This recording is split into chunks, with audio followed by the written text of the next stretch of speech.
Welcome to this episode of Mainline Connect. My name is Jennifer Lynn Robinson, and my guest today is Rasagna Pulapaka. Did I get that right? Who is the CEO and founder of Elated Careers. Thank you so much for being here today. Thanks for having me here today, Jen. So we'll talk about, essentially, in a nutshell, Elated Careers is a staffing agency, but it's a lot more, and we'll get into more of the details of that. But one thing I wanted to ask you at the outset, because we do like to start with a topic around networking, is as you start to market this new business, and you only have 30 seconds when you go to a networking event usually to give your elevator pitch. How are you going to explain it to people in a way that distinguishes it from what's out there? Sure. Elated Careers is not just a staffing agency. We are actually your career cupids. We work with you, develop you, and find a job that actually looks forward for next 5 years and tells you where exactly you're heading. So we focus on your future and find a job opportunity for you to get to that point in the next 5 years. That's how we try to differentiate ourselves from others. So it's more, it's a lot more than a staffing agency. I didn't realize that. So you don't just help people find the job, it's more of a big picture of their career path. Absolutely. We work also as career coaches and constantly coach them through the process and help them get to the next level, how to improve skills, what kind of training they need, go through their resume, prepare them for the interviews, everything, whole 9 yards. And I like that expression, the career cupids. That's really cute. Thank you. Yeah. I haven't heard that before. So, a few years ago, you left kind of the traditional kind of job atmosphere and you started pursuing more kind of entrepreneurial endeavors. Why did you decide a few years ago that was sort of the right time to make this happen for yourself? Well, kind of, it did not happen exactly like that because I was still working in the corporate and I had my first baby in 2012, and my son was born with special needs. So I decided to stay back home to help him and take care of him. So while I was home, and I just couldn't stay home anymore because I was so used to the corporate culture and stuff, and I always was an entrepreneur since my young age. I started my first school at 7 years old. Your own school? Yes. Yeah? I taught like poor kids who used to work in our house and stuff, like alphabets and numbers with my younger brother. So entrepreneurship was in our house all throughout our childhood. So I decided this is the right time for me to get out and start something by my own. So that's how Were your parents entrepreneurs? My mother, actually, she is a singer. She is a PhD graduate, actually. She works as a dean for a university. She had her own training institute and also has a cover band. Oh, wow. Yeah. That's really cool. What kind of cover band? She would sing Bollywood songs from different movies and stuff. So entrepreneurship has been in our family throughout, yes. Yeah, I mean, I find that in talking to people, it's interesting. A lot of times when people know from us a young age they're going to be entrepreneurs, it's because they had that model in their household. Yeah, I totally agree with you. My father was somebody who's a doctor, so he had a particular job. He would go in the morning and work throughout the night and come back home. But my mother was always adventurous. She wanted to do something different. She did all kind of stuff. She was into political scene. So she ran for the Senate in India and stuff. So yeah, she was very entrepreneurial. Very cool. Yeah. So it's the new company that you started, Elated Careers. Tell us what kinds of services you offer and who is it right for? Absolutely. So with Elated Careers, we actually offer a couple of different services. Initially, definitely finding a proper job opportunity for individuals, helping them with their career advancement, coaching and training, and prepping them for the interviews and stuff. We also do corporate training. So it's not just technology training, but also leadership training and stuff like that. So that has been a major part of our business too. So the part that's the leadership training, would you go into companies and work with the leaders that are already there, and the executives there? Well, actually, we are sourcing companies. So basically what we do is take, we kind of bridge the gap between the corporations and the trainers. So basically we have trainers who work on our payroll who go to different corporations and train those individuals on leadership and in any kind of software skills or technology skills and stuff. Now, from what I gathered from the description on the website, I think one of the big components of what you're doing is based on emotional intelligence. Is that fair? Yes. So tell me about why that's important in helping people find jobs and in their career path. Why do you guys focus on emotional intelligence? Over the past that I worked with a lot of clients, I noticed that most of the clients tell me that somebody did not work for them not because of their skills. It's more because of their cultural fit. Okay. It's more because they couldn't blend with the rest of the team or couldn't see the vision of the company. So we noticed that there is a huge gap and there is a lot of money that is being wasted on rehiring people for the same needs. So we figured if we identify these candidates way ahead of time that actually fit into your organizations and your teams better, then your ROI will be better and your attrition rate will be lower. So that's why we decided to focus on the whole emotional aspect of hiring rather than just technology aspect of it. It's easy to match skills, but it's not easy to match individuals and personalities. So how we work is we sit with the hiring manager, we sit with the project manager, understand exact needs, what kind of person they're looking for, and try to identify the same kind of person using our patented algorithm that we use to match individuals with the different job descriptions. Yeah, as far as that issue of kind of the corporate culture, do you think that more falls on the person looking for the job, the company, or both? As far as, if somebody's looking for a job, do you think they don't do enough research into the company culture and then they realize when they're already in it, it's not a good fit? Do you think the companies just look for, like you said, certain skill sets and don't really look at how this person's going to fit into their organization, or both? I have noticed both because, a lot of companies have a different vision, but the project managers or team managers in the company are not actually following the exact vision of the corporate. It's the same thing with the individuals. They probably will Google, find about the company, read that, hey, this company is investing so much in so and so, but if that is not reflected in the team that they're joining, then obviously they have a disconnect in the cultural fit. And that's why we see that it's extremely important for us to understand the whole team dynamics before we even bring an individual into the team. Yeah, that makes sense. I mean, my husband works for a big company, and he's, one of the managers who's involved in the hiring process. And I know sometimes he tells me that, that basically the corporate headquarters looks for trigger words and resumes and things like that as one of the things they use as criteria to send them candidates.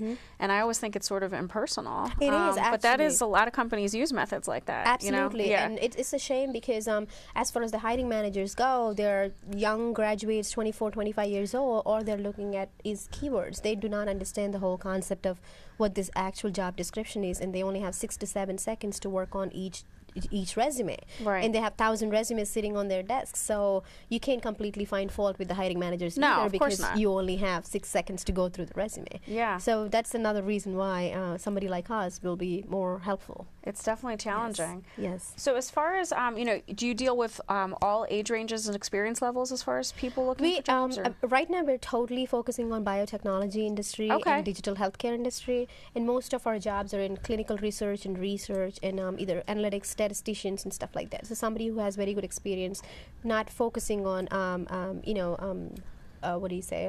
freshers yet, or fresh graduates from school yet.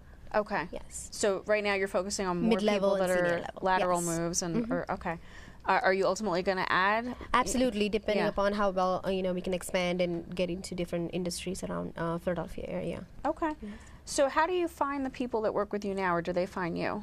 Most of the time through social media networking and also networking groups. Like we do go to a lot of networking events in the city, around the city, and LinkedIn is another huge source where I meet a lot of people, and a lot of people try to introduce me to other people, and that's how I get a lot I from. Do you utilize the LinkedIn posts and do some publications and articles and things like that? I haven't so far, but I do. I actually write articles and stuff like that, and I have never used the premium account yet, but I always use the basic account, and I had enough traction from there. I have about 7,000-8,000 followers on LinkedIn, and I keep in touch with most of them, and I try to keep the connections That's pretty going. Impressive. Yes.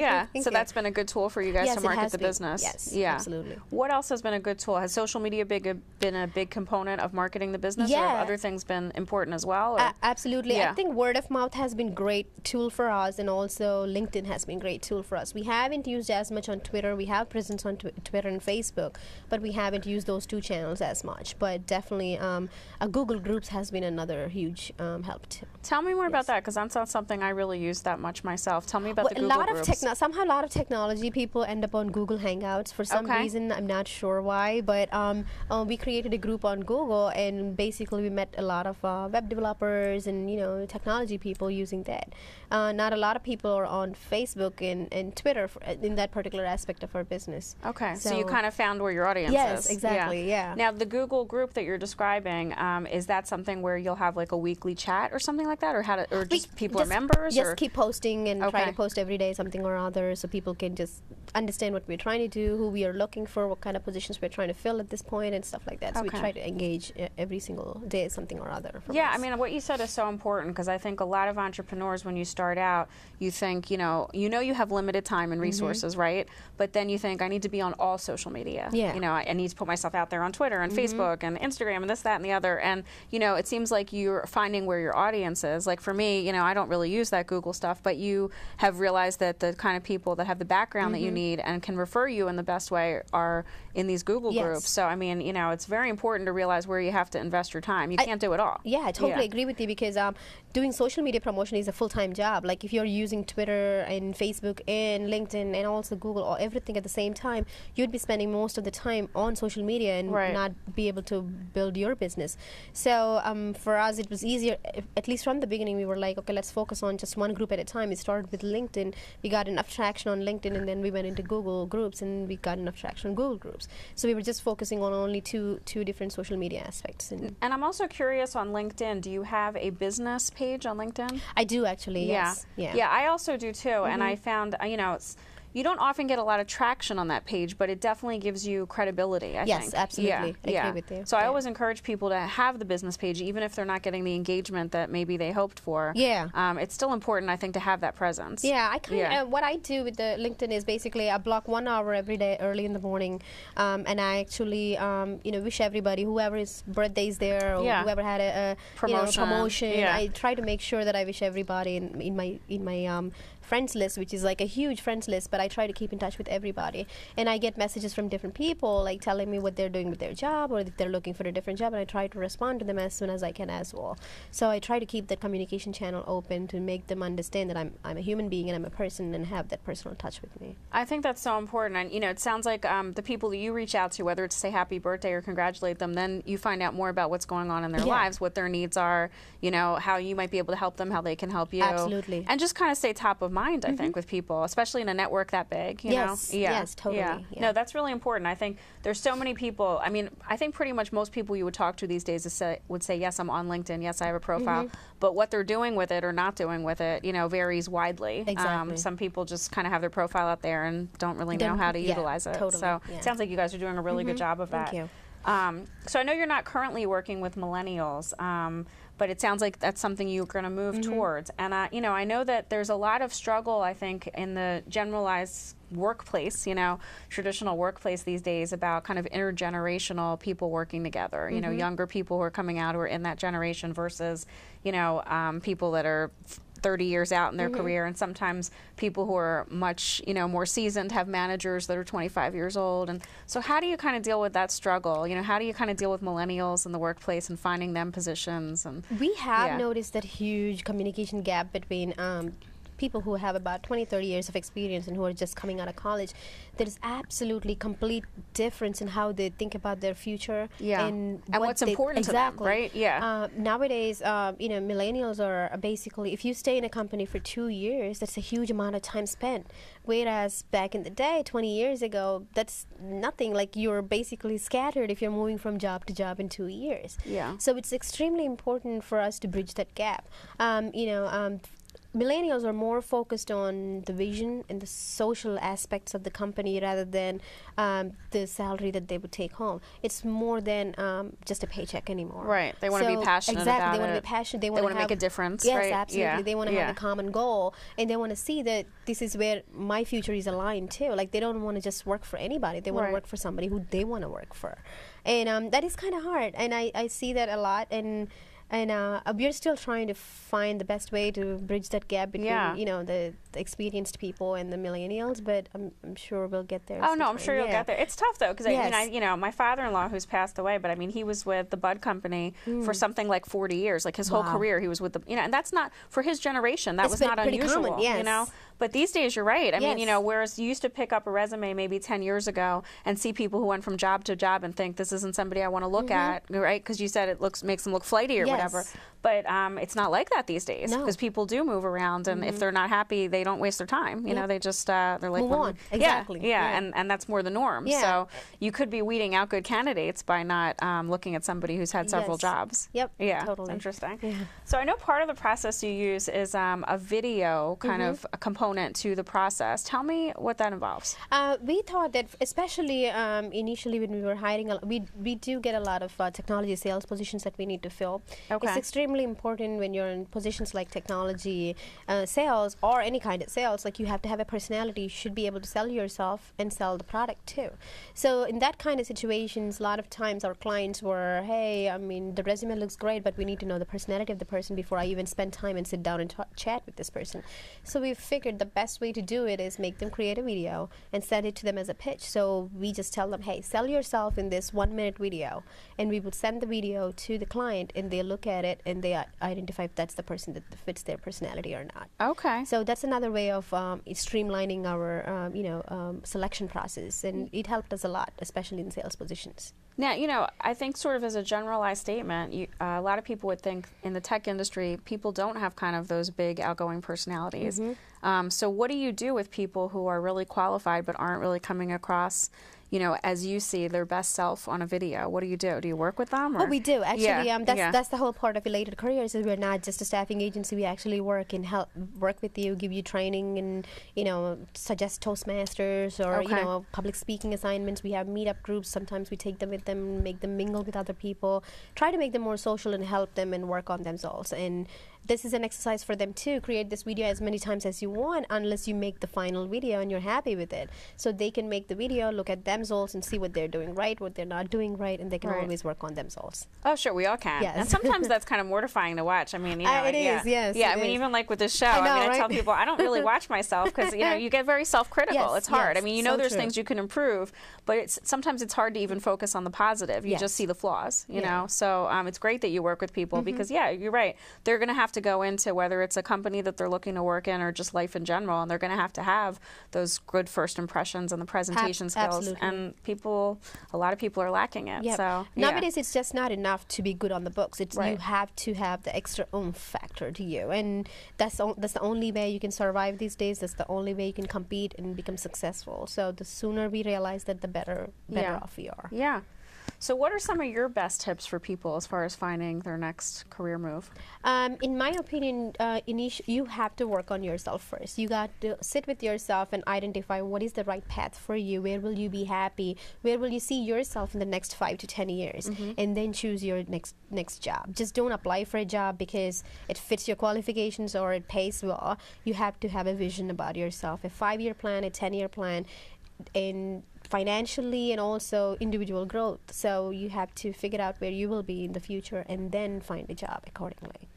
What do you think about that idea that a lot of people say that it's easier to find a job when you have a job? Do you agree? I agree. Yeah. Yes, because I think it's more about the personality. You're not stressed out. You're not putting a lot of pressure on yourself. You already have your paycheck coming in, so you're not worried about paying bills. So you're more relaxed, and your brain is making you think more than you would be without a job. So that makes sense. And that's how I look at it. So. Yeah, and I feel like, you know, for the most part, you would have more confidence, right? You're not desperate. You know, I don't need this. I have a paycheck, so this works out great, and if not, that's fine. You know. I think it's just your psychology and yourself that is hindering yourself when you don't have a job, but otherwise you're the same person. It's just the stress. Right. No, that makes sense. Yeah. So as far as being an entrepreneur, what would you say is maybe one of the best things about it, and what's one of the most challenging things about it? The best things about it is basically you're following your vision, you're working for yourself, and you are your company. So that gives a pride in yourself, and also makes you work extra hard for it, because this is your future, this is for your kids. Right. The worst part about it is the number of hours that you put into it. It's not a 9-to-5 job anymore. It's a round-the-clock job. So you're working 24 hours. And in my case, I have 3 little babies. So it's extremely hard juggling between the personal life and also the work life. Sure. Yeah. Now, do you find time for yourself? Or? Barely. But again, if I look at, my kids are very little. So it's hard for me to not focus on them at all, because they're only 4, 3, and 2 years old. Right.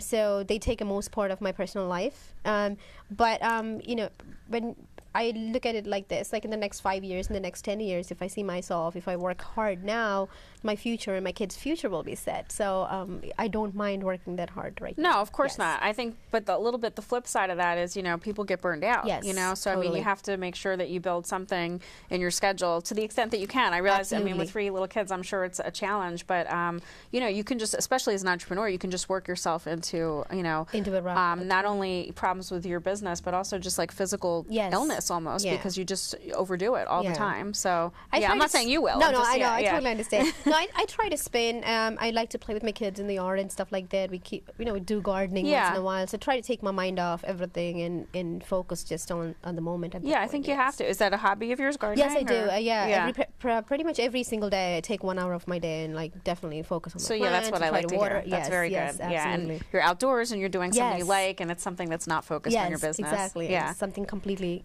away from everything. Yeah, and I find I used to do my own artwork, and I'd love to get back into it. And I feel like gardening's a little bit the same. There's something satisfying about doing something with your hands and then looking at what you've done and saying, look what I accomplished, as opposed to kind of the business services that you do, which sometimes can be challenging at the end of the day to say, what did I do today? Yeah. It's more long term, but there's something about, look what I planted, or look what I grew, or look how beautiful this is, and I did that, That's very interesting. It's kind of like instant gratification, like you're seeing your results right in front of you, and probably that makes us feel better. I think so. I think you need a little of that, because it is hard to see kind of the long vision all the time. Yep. And sometimes it can get really frustrating. Totally. So, yeah. So, along the way of this path about being an entrepreneur and starting your business, do you feel that you've had a mentor or mentors that have kind of helped you? I absolutely do. Yeah. I always had mentors in my life. One of my first employee, I would say, I kept in touch with her. She is a dear friend and a great mentor. Her name is Luz Cesario, and she has been a huge part in my life, throughout my 15 years of career.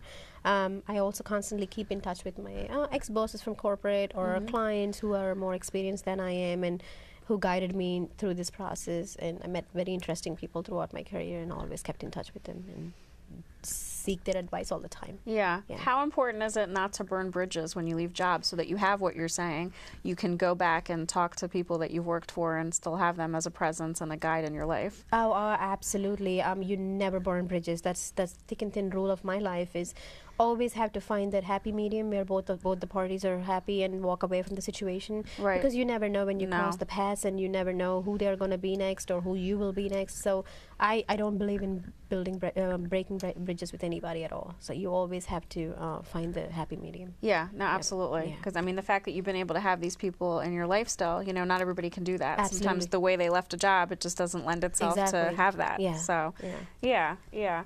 So what about on a personal level, when I know we talked about the gardening a little, is there something that you're looking to accomplish outside of your business that you haven't done yet? That's a goal of yours. Yes, I actually want to get back in shape. Okay, I haven't, you look fabulous. Thank you, I appreciate that. After my babies, it has been hard for me, and a lot of my my business and my family life takes a lot of my time, and I couldn't focus on myself. But 2016, I wanted to focus on myself and get back in shape and get healthier. And how's get it back going? to normal me. I've been spinning a lot these days, so I'm getting there slowly. Is that something you started this year? You've done it for a while. Yes, no, I used to do it a long time before my kids. Spinning was a huge deal of my life, but now I started again like recently, and I'm enjoying it now again. So I've been doing spinning it pretty regularly. Intense. I really admire you. I tried it once, and I'm like, this is not for me. I don't think it's for everybody. You have to find what works for totally, you. Yeah. And it was for me. Like, it takes me away for 1 hour and just focus on myself. So it's kind of really relaxing, and I enjoy it. Yeah, no, that's great. What about any place that you haven't traveled maybe that you want to go? I actually want to go to India. I have traveled there before, but I really want to see my family. It has been almost 6 years that I've been to India, so that's a long time. I want to take my kids. Yeah. Now, does your family come here? Or you just haven't seen them? My parents do, actually. Okay. My mom was here last year, but this year I definitely want to take my kids and go. So that's another major thing for me this year. So that's going to be this year. You're going to do that. Yep, oh, that's good. Now, have you planned that yet? Not yet. Okay, because you know how that works. Hopefully, I know, right? If you don't put it on the calendar, right? Yeah, I know. That'll be a nice trip, though. Yes, it definitely will. Yeah. Do you have any book that you would recommend to people that's been a great influence on you as far as your business? Or even your personal development, just something that's been... I like to read biographies and basically always read Wall Street Journal or New York Times and stuff like that, or any inspiring article that I see, I read about it and try to keep myself busy with it. As far as books goes, I haven't read a lot of books recently, so I can't. Right. It sounds like you don't have that much time. Yeah. Yeah. I started reading another book called Free Nation, and that's another one that I was working on, and I probably will be done sometime this month or next month. Okay. And I can, but I thought that was a really interesting book too. And what does that have to do with? It's about how you think about letting your mind go out there and be free and experience that freedom and actually be an entrepreneur. So how do you explore those skills and basically don't have to work for anybody all the time, but focus on yourself and build that one skill that might take you to the next level. Okay. Yeah, I think a lot of people don't realize, especially if they're in the corporate world, that they still have a brand, even if they're an employee for a company, and the brand's going to follow them. Yeah. You know, whether they decide to be an entrepreneur, they go somewhere else. It's still really about the skill set and the mindset. You know, I think a lot of people lose sight of that. Yep. So yeah, that's great. And you know, I like that you said that you read all kinds of inspirational articles and everything. I think you know, it's really important to kind of keep. I mean, especially for what you do with your business, to keep kind of abreast of all the new developments and everything, but also to just continue learning. I think. Yeah. Totally. Yes. Yeah. Yeah.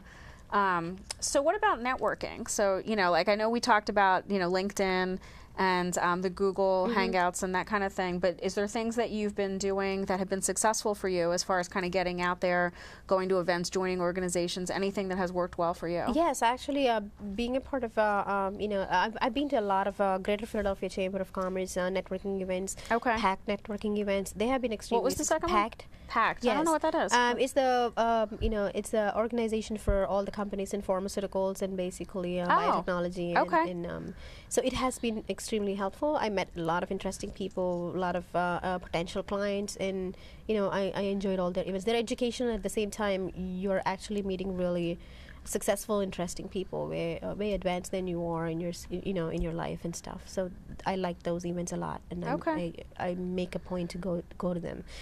There's some supplier diversity events that are organized by Greater Philadelphia Chamber of Commerce that are very, very nice too. So I go for those as well. There are pretty interesting meetup groups in Philadelphia. There's so many meetup groups. Yes. Do you have your own meetup group? No, or? Actually, no. Item is one of the interesting groups that I go to whenever I can. There is another one. One of my friend, Brian Adolph, started his own meetup group, and I go there sometimes to meet other entrepreneurs and startup owners and stuff like that. Yeah, and I think, you know, also as an entrepreneur, it's important to kind of have that community of other entrepreneurs. It can get very lonely as an entrepreneur, not having kind of that, you know, family of your workplace, and not having anybody to kind of bounce ideas off of or give you feedback or even kind of build you up sometimes. Totally. So I'm sure that helps a lot to meet with other entrepreneurs. It does, totally. Yeah. Because sometimes you're stuck in a crossroads and you don't know who you can talk to. Not everybody can understand you, but definitely a startup owner who was there can definitely understand you. So it has been really helpful like that too. Yeah, so I mean, as far as, you know, something like the Chamber and some of the networking organizations you mentioned, you know, some people I talk to who are entrepreneurs, they just go to events that look good, you know, that they look like something they're interested in. And other people maybe only attend networking events on certain days, you know, like they modify their schedule. They say, oh, I only network on Mondays and Fridays or whatever it is. How do you work out your schedule? For me, it's all about ROI. What am I getting out of this networking event? I am a mother of 3 kids and a business owner, so I don't have a lot of time to go out and mingle and just spend time just networking. So I have to see what is my takeaway at the end of the day from this networking event. Who will I be meeting? Do I have any focus individual that I want to meet? What are the kind of crowd that is coming there? Like, how can I stand out in that? So I kind of research my different networking events and try to see who do I want to meet in this particular networking event, and if they align for me, that's when I go to the networking event. Yeah, I think that's so important, because I think a lot of people just say, I know I need to network, and they just kind of put themselves out there. And, you know, especially with limited time, for whatever reason, a lot of us, you know, obviously struggle with the time factor. You need to do your research. You know, it can be a super fun event, or you can see friends, but is it really working for you as far as what you're looking for your business, right? Totally. And you also seem to go in with goals of who you want to meet and things like that. And I think that's also very important. Absolutely. As well. Yeah. No, that's great. So tell people how to get in touch with you if they're, looking for a job or they want some help, or maybe they have somebody in mind that you could help. How do people reach you? Absolutely. So you guys can either call me at 267-916-0278 or email me at rasagna@elatedcareers.com. Do you have any events or programs coming up that people should know about? Not anything at this point, but if you can get on my newsletter and send me an email, I'll keep in touch with everybody and update you on new meetups or any kind of networking events that we'll be having. Great. Well, thank you so much for coming today. Thank you so much for having me. And thank you for watching, and we will see you next time.